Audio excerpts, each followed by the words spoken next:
জনতার দরবারে আমি অয়ন আবার চলে এসেছি জনতার দরবার নিয়ে। জনতার দরবার মানে কেওটিক স্টুডিও নয়, জনতার দরবার মানে থাকবেন জনতা। আর কালকে তো সিংহাসনের মহাসংগ্রাম শুরু হয়ে যাচ্ছে, অপেক্ষার প্রহর শেষ। কোচবিহার, আলিপুরদুয়ার, জলপাইগুড়ি, আমার সঙ্গে থাকবেন জনতা। আর এই জনতার প্রশ্ন থাকবে নেতাদের উদ্দেশ্যে, তাদের প্রশ্নের উত্তর, জনতার প্রশ্নের উত্তর দেবেন নেতারা। আজকে কারা কারা উপস্থিত রয়েছেন পরিচয় করিয়ে দিই। তৃণমূল মুখপাত্র মৃত্যুঞ্জয় পাল, কংগ্রেস মুখপাত্র পার্থ মুখোপাধ্যায়, সৈকত গিরি বাম মুখপাত্র সিপিআই নেতা, এবং অর্চনা মজুমদার বিজেপি মুখপাত্র। যেটা বলছিলাম, আগামীকাল থেকে শুরু সিংহাসনের মহাসংগ্রাম। চলবে 7 দফায় এ রাজ্যে। প্রথম কোচবিহার, আলিপুরদুয়ার, জলপাইগুড়ি। আগামীকাল সকাল 7টা থেকে দিনভর আমরা থাকবো লাইভে। কিন্তু আজ পর্যন্ত কোচবিহার, যেটা আলোচনার একেবারে খবরের শিরোনামে, সেই কোচবিহারে সেখানে ভোটের নিরাপত্তা, বুথের ব্যবস্থা সব কিরকম আছে, আমাদের প্রতিনিধি হিরণ রায় বর্মনের প্রতিবেদন। শুক্রবার লোকসভা ভোটের প্রথম দফা।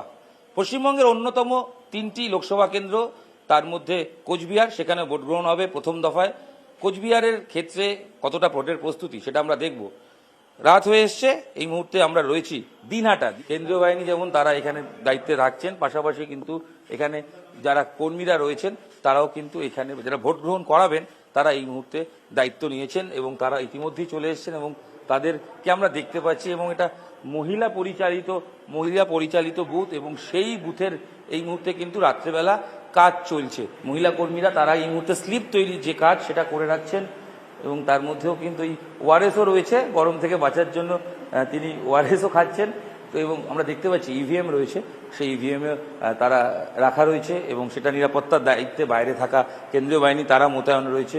এবং অবশ্যই কিন্তু এই অঞ্চলে যেটা 112 কোম্পানি কেন্দ্রীয় বাহিনী তারা এই মুহূর্তে দায়িত্ব থাকছে টোটাল কোচবিহারে, এবং মোট প্রায় 19,65,000-এর বেশি ভোটার রয়েছে এই অঞ্চলে এবং স্পর্শকাতর বুথ 196টি এবং মোট 14 জন প্রার্থী রয়েছেন। তার মধ্যে উল্লেখযোগ্য নিশীথ প্রামাণিক বিজেপির তরফ থেকে আগের বারের সাংসদ, এবং অন্যদিকে তৃণমূলের জগদীশ চন্দ্র বসুনিয়া, নীতিশ চন্দ্র রায় ফরওয়ার্ড ব্লকের তিনিও রয়েছেন। এবং সব মিলিয়ে কিন্তু এখানে যে ভোট গ্রহণ কেন্দ্র সেটা 2043। সব মিলিয়ে এবার ভোট গ্রহণ শুরু হওয়ার পালা। ক্যামেরা সঞ্জয় মণ্ডলের সাথে হিরণ রায় বর্মন, নিউজ 18 বাংলায়।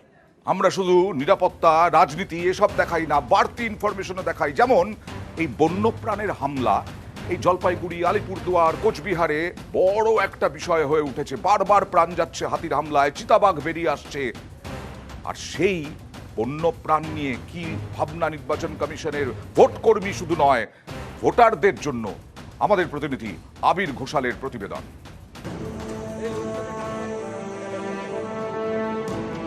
রাজ্যে প্রথম দফার যে 3টে লোকসভা আসনে নির্বাচন হতে চলেছে তার মধ্যে অত্যন্ত গুরুত্বপূর্ণ রাজনৈতিক দিক থেকে জলপাইগুড়ি।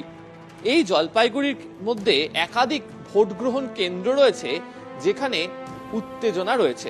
তবে সেই উত্তেজনা কোনো রাজনৈতিক কারণে নয়, সেই উত্তেজনা রয়েছে যারা ভোট দিতে আসবেন এবং যারা ভোট গ্রহণ করবেন তাদের নিরাপত্তার কারণে। তার কারণ সেই বুথগুলি একেবারে জঙ্গলের মধ্যে, যেখানে যে কোনো সময় কখনো হাতি বা কখনো চিতা বা যে কোনো বন্যপ্রাণী চলে আসতে পারেন। এই যে জায়গাতে মূলত হচ্ছে এখানে 2টো বুথ করা হচ্ছে, সেখানে ভোট গ্রহণ চলবে আগামীকাল সকাল থেকে। এবং সেই সময় যদি কোনো বন্যপ্রাণী যদি চলে আসে তখনও খবর পৌঁছানোর জন্য বা তড়িঘড়ি ব্যবস্থা নেওয়ার জন্য যারা বন দফতরের কর্মীরা রয়েছেন তারাও এখানে উপস্থিত হয়েছেন। নিয়ম অনুযায়ী এই বুথের মধ্যে ওয়েবকাস্টিং এর ব্যবস্থা করা হয়েছে এবং বুথের মধ্যে দেখতেও পাওয়া যাচ্ছে যে ওয়েবকাস্টিং করার জন্য বা সরাসরি বুথের মধ্যে সমস্ত ছবি তুলে ধরার জন্য এখানে সিসি ক্যামেরাও রাখা রয়েছে, সেখান থেকে সরাসরি লাইভ ফিডও যাবে।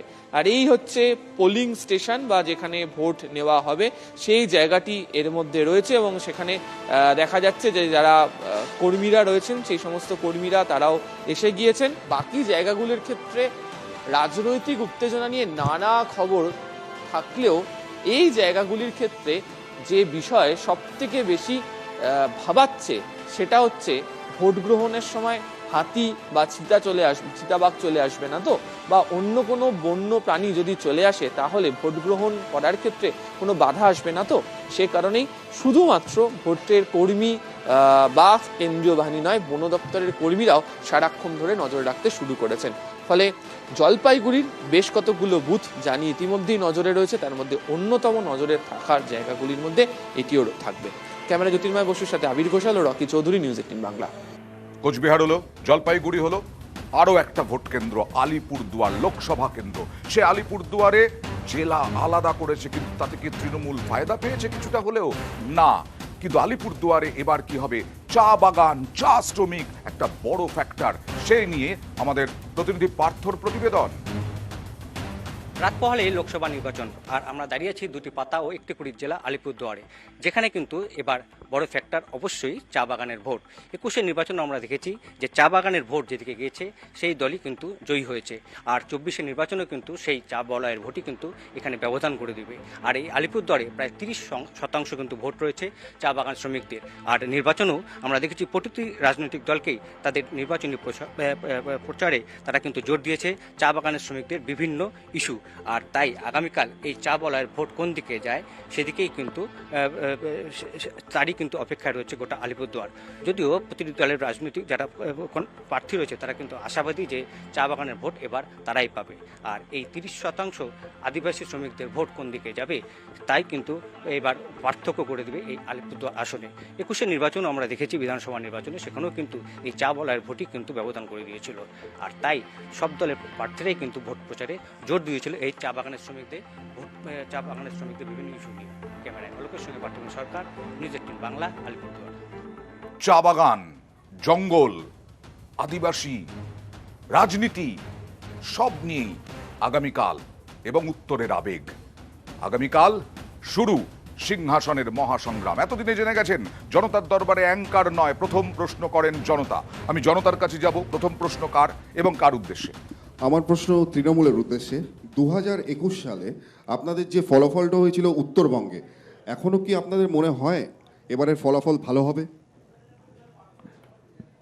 2019 সালে আমাদের উত্তরবঙ্গে ভালো রেজাল্ট হয়নি। তুমি যদি দেখো যে আপনি দেখবেন যে 2021 সালে তাতে তুলনামূলকভাবে আমরা কিন্তু 2019 সালের পরে একটা রাজনৈতিক দল তাদের নিজস্ব অ্যানালাইসিস থাকে এবং ভোট পরবর্তী নিজেদের মধ্যে কাটাছেঁড়া থাকে কোথায় ভুল হচ্ছে, তারপরে গিয়ে কিন্তু আমরা অনেকগুলো জায়গায় আমরা কিন্তু 2021 অনেক ভালো রেজাল্ট করেছি। হ্যাঁ, দেখুন যদি আপনি দেখেন উপনির্বাচন 2021 সালে যে পরে যেখানে উপনির্বাচন হলো ধূপগুড়িতে যেখানে আমরা হারছি, সেই হারা সিটটাও কিন্তু আমরা জিতে এসেছি। তো আমরা সেখানে ধূপগুড়ির মতো আসন যেখানে এবং পঞ্চায়েত ভোটে যেখানে বাম কংগ্রেসেরও ভোট যা পার্সেন্টেজ ছিল, ধূপগুড়ি আসনে কিন্তু গিয়ে সেখানে মানে 15% কমে গিয়ে 6%। রাজনৈতিক বিশ্লেষকরা বলেন যে উপনির্বাচন দিয়ে বোঝা যায়। উপনির্বাচন দিয়ে যদি বোঝাও না যায়, তুমি দিনহাটা, আপনি যদি দিনহাটাও দেখেন সেখানেও তো আমরা 1.5 লাখের উপরে ভোটে দিচ্ছি। তো আমরা প্রত্যেকটি জায়গায় নির্বাচন হোক বা উপনির্বাচন হোক, 19-এ যেই মানুষগুলো ধর্মের ভিত্তিতে, আমি সরাসরি বলছি, হয়তো ধর্মের আফিন খেয়ে যারা তৃণমূল কংগ্রেসকে ভোট দেয়নি, 2019 থেকে 21 তাদের মোহভঙ্গ হয়েছিল, তারা মানুষ উন্নয়নের যারা ভোটটা দেয় তারা কিন্তু 21-এ এসে সেই আমাদেরই ভোটটা দিয়েছে, দেখেছে যে বিজেপি মানেই শুধুমাত্র হিন্দুত্বের ঠিকাদারি নিয়ে রেখেছে, আর যারা আদৌ নয়। বিজেপির দিকে কারো প্রশ্ন রয়েছে জনতার? মানুষ ভোট দিচ্ছে উন্নয়নে। তাড়াতাড়ি প্রশ্নটা করুন প্লিজ। আমার প্রশ্ন বিজেপিকে। বিজেপি, অর্চনা মজুমদার। উত্তরবঙ্গে আপনারা কি 2019-এর ফল ধরে রাখতে পারবেন? কারণ এর মধ্যেই আমি একটু যোগ করে দিই, অভিষেক বন্দ্যোপাধ্যায়, মমতা বন্দ্যোপাধ্যায় পড়ে থাকছেন একেবারে। সে সবাই পড়ে থাকুক, তৃণমূলের যতজন পশ্চিমবঙ্গে আছেন নেতা নেত্রী, চোর ডাকাত, সবাই সারাদিন সারা রাত যদি ওখানে হোটেল বাড়িতে তো ধরবে না, মানুষের বাড়িতে রাস্তাঘাটে উপরে থাকেন, সিটটা পাচ্ছে 200%। 4 তারিখে দেখতে পাবেন যে তিনটে লোকসভায় আগামীকাল ভোট হচ্ছে, তিনটেতেই বিজেপি জিতবে। শুধু নয়, এমন একটা ভোটের সংখ্যায় জিতবে যে আপনারা সকলে বলবেন হ্যাঁ দিদি বলে গেছে। কিন্তু কিসের ভিত্তিতে? কিসের ভিত্তিতে আমি নিয়ে এসেছি, কিসের ভিত্তিতে। 3টে ভোট কেন্দ্র, সেখানে এই 19 থেকে 24। একটু মাইক্রোফোনটা কাছে নেবেন প্লিজ। জলপাইগুড়িতে জল জীবন মিশনে আমাদের প্রায় 1,70,000 ট্যাপ। আপনি বুমটা না নিলে হবে না, শুনতে পাবে না কেউ। জনৌষধি কেন্দ্র 14টি হয়েছে শুধু জলপাইগুড়ির লোকসভায়। কারণ আগে মানুষকে ওষুধ কিনতে হতো, সাধারণ যাদের সুগার প্রেশার মাস গেলে 2000 টাকার ওষুধ কিনতো, তারা এখন 100 টাকার ওষুধে দিন কাটাতে পারছে, মানুষ সুবিধা পাচ্ছে। বঞ্চনার অভিযোগ প্রত্যেকের উঠছে। বাড়িতে। আমাকে বলতে দিন আমরা কি কাজ করেছি, কেন আমরা কনফিডেন্ট, কেন আমরা বিপুল ভোটে এই 3টে ভোটে দিল, সেটা আমি ওনাদের এই বাচ্চা বাচ্চা ছেলে মেয়ে এদের এক্সপ্লেন করছি। স্বচ্ছ ভারত মিশনে আমাদের 2.5 লক্ষের ওপরে এসছে এক একটা লোকসভা ধরে। সেই রকম প্রধানমন্ত্রী উজালা যোজনায় 65,279, প্রধানমন্ত্রী টোটাল কানেকশন, এইরকম আমাদের আমি যদি দেখাতে প্রচুর প্রকল্পের কথা বললেন। প্রকল্প না, সুবিধা সুবিধা। পেয়েছেন। আচ্ছা, যারা লাভার্থী, যারা benefit সংক্ষেপে পেয়েছেন, জানতে চাইবো এত এত বছর ধরে লাভার্থী যারা, তারা ভোট দেবেন না এরকম বিজেপিকে, 3টে আর তোমরা লোকসভার জিতবে হিসেব কিসের আমি ভিত্তিতে? আমার কথা হলো উনি এত প্রকল্পের কথা বললেন, মানে এত সুবিধাভোগীর মানুষের কথা বললেন। লোকসভাতে দাঁড়িয়ে আমাদের সাংসদ দেব প্রশ্ন করেছিল যে পশ্চিমবঙ্গের কে কত খরচা করেছে 31শে মার্চ 2023 অবধি, আমি 24-এরটা বলছি না, 23 অবধি। তাতে দেখা যাচ্ছে জয়ন্ত কুমার রায় 5 কোটি টাকা খরচা করতে পেরেছে, জন বাল্লা 7 কোটি টাকা খরচা করতে পেরেছে, বছরে 5 কোটি টাকা ফান্ড পায়, 4 বছর হলে 20 কোটি টাকা। এটা আমার কাছে আছে অয়নদা, আমি এখন এই যে ব্যাস ওনার বেলায় কিন্তু আমি বলিনি, শুরু থেকে যদি এরকম হয় তাহলে আমাকে কিন্তু বলা হয়েছিল 1 লাখের উত্তর দিতে, উত্তরটা উনি চেঁচাবে তাহলে আমিও চেঁচাবো। আপনার সময় মৃত্যুঞ্জয় বলেনি, সেটা বলতে পারবেন না। উনি মোবাইলে অনেকক্ষণ দেখে অনেক কিছু বললেন, বলতে গিয়ে অনেক কিছু দেখতে হচ্ছে, যারা কাজ করে তাদের মুখে মুখে থাকে, ওনাকে দেখে আসতে হতো। তাহলে আমার কথা হলো, আমি একটা কথাই বলছি, যাদের এই জয়ন্ত রায় উনি প্রার্থী হয়েছেন আবার জলপাইগুড়িতে, আপনাদের চ্যানেলে আমি দেখছিলাম 15 দিন আগে মানুষের কাছে গেছেন, মানুষ বিক্ষোভ দেখাচ্ছে, আপনি করোনার সময় কোথায় গেছিলেন? 19-এ জেতা প্রার্থী করোনার সময় পাওয়া যায়নি, তারা ভোট চায়। রাজনীতি যেমন এখানে তর্ক বিতর্কে ঝড় উঠছে, তৃণমূল না বিজেপি, কে লাভ পাবে একটু দেখতে দেখতে তারপর একটা ছোট্ট ব্রেকে যাব। দেখুন,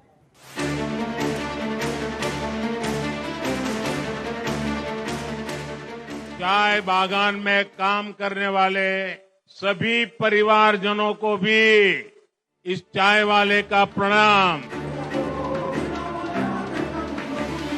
हमने 59 चाय बागान खोल दिया। बीजेपी कहा था हम 5 चाय बागान खोल देगा, आज तक खुला? हमने 59 खुला है और उन्होंने सब बंद करके रखा है। 19-এর লোকসভা ভোট থেকে উত্তরবঙ্গে পদ্মের দাপট, 21-এর বিধানসভা ভোটে তৃণমূল অনেকটা জমি পুনরুদ্ধার করলেও এগিয়ে ছিল বিজেপি। এবার লোকসভা ভোট, সেই ভোটে উত্তর থেকে পদ্মকে সাফ করতে তৃণমূল মরিয়া। উত্তরে তাই তাদের বিশেষ নজর। উত্তরবঙ্গে তারা হাতিয়ার করতে চাইছে পদ্ম শিবিরের বিরুদ্ধে তৈরি হওয়া ক্ষোভকে। সম্প্রতি বিজেপির বিরুদ্ধে ক্ষোভ প্রকাশ করেন বিজেপির রাজ্যসভার সাংসদ আনন্দ মহারাজ, যিনি রাজবংশী নেতা। উত্তরের ভোটে এই রাজবংশীরা বড় ফ্যাক্টর। শাসক দল তাদের বক্তব্য যে বিজেপি যে প্রতিশ্রুতি দিয়েছিল রাজবংশীদের নিয়ে, বিভিন্ন উন্নয়নের নিয়ে, সেই সমস্ত প্রতিশ্রুতি তারা একটাও পূরণ করেনি। এটা তো সত্য কথা, কেন করে না ওইটা তো আমি জানি না। আমাদের কেন্দ্রীয় শাসিত রাজ্য ডিমান্ড নয়, কেন্দ্রীয় শাসিত রাজ্য গঠন করার জন্য গভর্নমেন্টের কমিটমেন্ট। আমরা স্টেট চেয়েছি, ওটা সেই বলছে এখন সংবিধানে ফার্স্ট শিডিউলে নেই, এটা স্টেট গভর্নমেন্ট করবে, সেন্ট্রাল করতে হবে। সেই কথাটাই জনসাধারণ বলতেছে, জনতা যা বলবে সেটা তো করতে হবে। উত্তরে প্রার্থী বাছাই নিয়েও বিজেপিকে অনেক ভাবনা চিন্তা করতে হয়েছে। সাংসদ জন পার্লার বিরুদ্ধে না রাখো, তাই এবার আলিপুরদুয়ারে বিজেপি টিকিট দিয়েছে মনোজ টিগ্গাকে। সূত্রের খবর, জয়ন্ত রায়কে টিকিট দেওয়া নিয়েও বিজেপির অন্তরে একাধিক মত ছিল। দার্জিলিংয়ে হর্ষবর্ধন শৃঙ্গলার নাম নিয়ে জোর জল্পনা তৈরি হলেও শেষ পর্যন্ত রাজু বিস্তাকে প্রার্থী করেছে বিজেপি। এই পরিস্থিতিতে 21-এর চেয়ে 24-এ আরো ভালো ফল করার লক্ষ্যে ময়দানে রাজ্যের শাসক দল। উত্তরে পরপর সভা করেছেন তৃণমূল নেত্রী। আর উত্তরবঙ্গটা আর বিজেপির হাতে ছেড়ে দেবেন না। খেলা হোগা, খেলা হোগা, খেলা হোগা। बीजेपी हटाओ, बीजेपी हटाओ, बीजेपी हटाओ। উত্তরের মন পেতে বিভিন্ন সামাজিক প্রকল্পকে হাতিয়ার করছে তৃণমূল, যেমন লক্ষ্মীর ভান্ডার, কন্যাশ্রী, রূপশ্রী, সবুজ সাথী তো আছেই। এছাড়া চা সুন্দরী, চা শ্রমিকদের জন্য ঘর, বন্ধ চা বাগান অধিগ্রহণ, উত্তরবঙ্গের বিভিন্ন জায়গায় জমির পাট্টা দেওয়া, পাল্টা বিজেপিও বসে নেই, তাদের কাছে উত্তরবঙ্গ মানে প্রেস্টিজ ফাইট। बंगाल में जीत विकास की होगी। आज पूरा बंगाल कह रहा है 4 जून 400 पार, 4 जून आबार एक बार 19 में आपने 18 दी तो मोदी जी 300 से ज्यादा सीट से प्रधानमंत्री बने। अब 2024 में 18 से बढ़ाकर 30 करनी है और 370 पार करना है।